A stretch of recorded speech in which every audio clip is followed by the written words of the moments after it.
Salut à tous et bienvenue sur Otacoffee, la chaîne où on parle manga autour d'un café. Aujourd'hui, on va s'attaquer à un personnage que beaucoup sous-estiment, alors qu'il représente, selon moi, la force la plus brute et la plus terrifiante de la marine. Un homme sans fruit du démon qui rivalisait avec Goldie Roger, mais également un homme capable de faire trembler même les plus grands noms du monde de One Piece. Je parle bien évidemment de Monkey D. Garp. Alors plongeons sans plus tarder dans le vif du sujet. Qui est vraiment Garp ? Garp. Un nom que beaucoup de gens dans la communauté One Piece prononcent avec un sourire, comme si c'était un personnage de second plan. Un vieux rigolo qui lance des boulets de canon à la main et qui s'endort en pleine réunion. Mais aujourd'hui, on va démolir cette idée une bonne fois pour toutes. Dans le chapitre 957, Sangoku lui-même, l'ancien amiral en chef de la marine, nous raconte la bataille de God Valley. Et là, Oda nous lâche une bombe.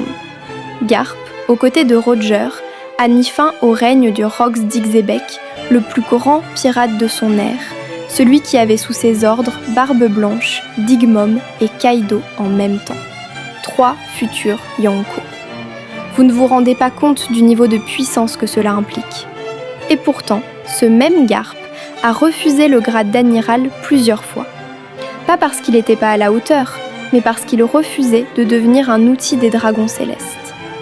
Un homme qui dit non aux dragons célestes et qui dort tranquillement le soir, ce n'est pas un homme ordinaire. Mais alors, si Garp est aussi fort, pourquoi il n'a jamais pu battre Roger ? La réponse dans la partie 2. La puissance de Garp sans fruit du démon. Dans la partie 1, on a vu qui était Monkey D. Garp. Maintenant, parlons de ce qui le rend vraiment monstrueux. Il n'a pas de fruit du démon. Aucun. Dans un univers où les plus grands combattants s'appuient sur des pouvoirs surnaturels, Garp a passé toute sa vie à affronter Goldie Roger à égalité, avec seulement ses points et son haki. On a également constaté que les plus puissants de One Piece sont des monstres de haki et n'utilisent pas forcément de fruits du démon. Comme nous l'a dit Kaido au chapitre 1047, le haki transcende tout, et même Goldie Roger, qui n'avait pas de fruit du démon, est devenu le roi des pirates uniquement grâce à son haki. Dans le chapitre 431, Garp dit lui-même qu'il a poursuivi Roger toute sa vie. Pas qu'il a essayé, qu'il l'a poursuivi. Ce qui sous-entend qu'il était capable de lui tenir tête. On a également constaté, spoiler alerte, que lors des événements de God Valley, il passait son temps à pourchasser les rookies de l'époque, tels que Barbe Blanche, Kaido et Big Mom. Nous constatons à ce moment que ces mêmes personnes ont préféré éviter de croiser le fer avec Garp. Quand on sait ce que ces personnages sont devenus, on comprend le niveau de puissance qu'avait Garp à son prime. Et si Eiichiro Oda faisait exprès d'envelopper ses personnages les plus puissants dans une couche d'humour pour que vous baissiez la garde ? Barbe Blanche faisait la fête sur son bateau, Shanks sourit en permanence, et Garp mange des beignets. Les vrais monstres dans One Piece sourient toujours. Mais derrière cette façade, Garp cache une tragédie que peu de gens mesurent vraiment. Est-ce que vous savez réellement ce qu'il a vécu lors de la guerre de Marineford ? Partie 3, la tragédie de Garp. On a vu sa puissance, mais Monkey D. Garp, ce n'est pas que ça. C'est un homme brisé par ses propres convictions. Dans le chapitre 577, lors de la bataille de Marineford, son petit-fils adoptif, Portgas D. Ace, meurt sous ses yeux. Et Garp ne bouge pas. Il reste du côté des marines. Pas parce qu'il s'en fout, mais parce que toute sa vie, il a choisi ses convictions avant sa famille. On le comprend à travers le personnage de Monkey D. Luffy. En effet, lorsque Luffy s'apprête à libérer Ace, Garp s'interpose pour le stopper. Mais au vu de ce que l'on sait aujourd'hui de sa puissance, il n'aurait eu aucune difficulté à arrêter un Luffy pré-ellipse sans haki ou autre. Et pourtant, il se laisse volontairement battre. Comme s'il espérait au fond de lui que Luffy réussisse là où lui a échoué. Sur l'échafaud, Garp laisse même échapper quelques larmes en parlant à Ace, lui demandant pourquoi il n'est pas devenu un soldat de la marine. Ce moment-là en dit plus sur Garp que n'importe quel combat. On y voit un véritable déchirement intérieur.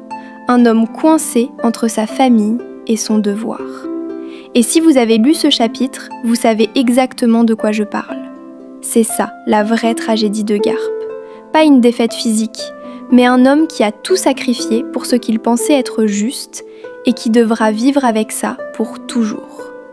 Alors, est-ce que Garp a encore quelque chose à prouver après Marineford ? L'arc Aeged vous répond.